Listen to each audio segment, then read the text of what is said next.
If you're struggling with sobriety, I'm going to share some things with you that may help you on your journey. Back in 2015, I decided to quit drinking after living like a rock star when my marriage was on the rocks, and ended up quitting for 7.5 years. It was the hardest thing I've ever had to do. I was getting blackout drunk multiple times a week. I was drinking during the weekdays, going to work, my 9 to 5 with very little sleep.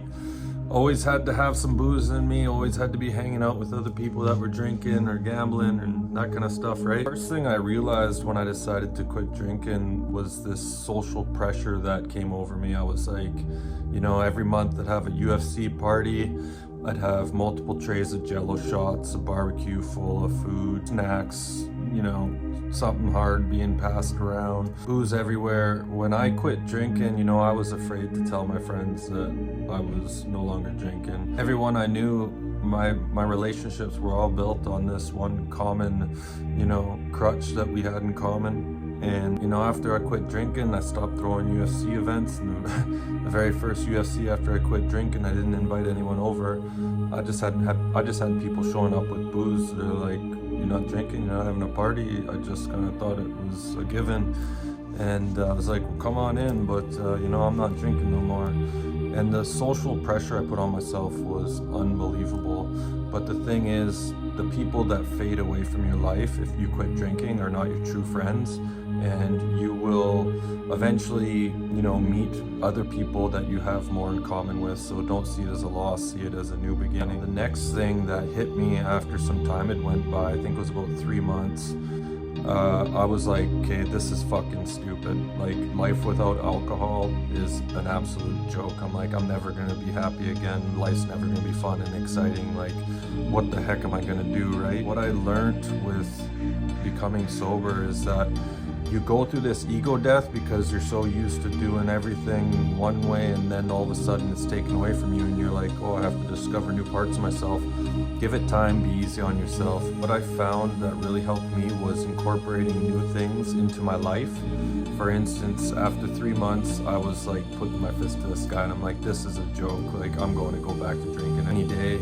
And what happened was I started to discover creating steel sculptures, which I turned into the Miracle Tree collection, which you can check out on my website. If it wasn't for this new hobby of creating sculptures come into my life, I definitely would have went back. I also picked up meditating. Meditating was absolutely fabulous.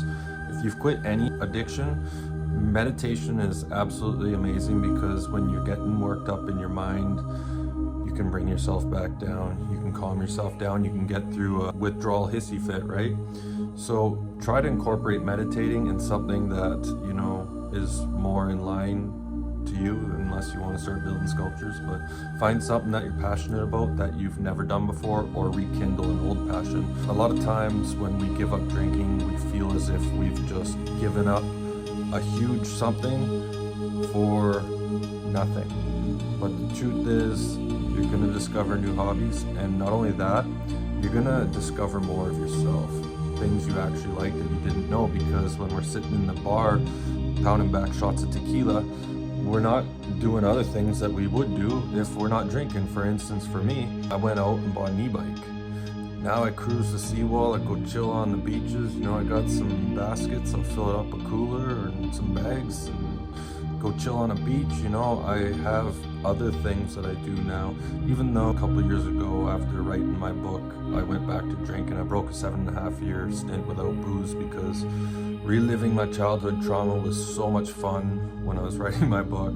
After rereading every chapter like 80 times, I was like, fuck, I need a glass of wine. But I don't need alcohol in my life anymore. In the last week, I've maybe had a glass of Guinness and a half glass of wine, so I don't need booze, but I can see it eventually exiting my life. Another thing that really helped me, and this is from what I've heard, kind of works for some people, kind of doesn't work for others, but for me, non-alcoholic beers. When I quit drinking, I was like I love beer.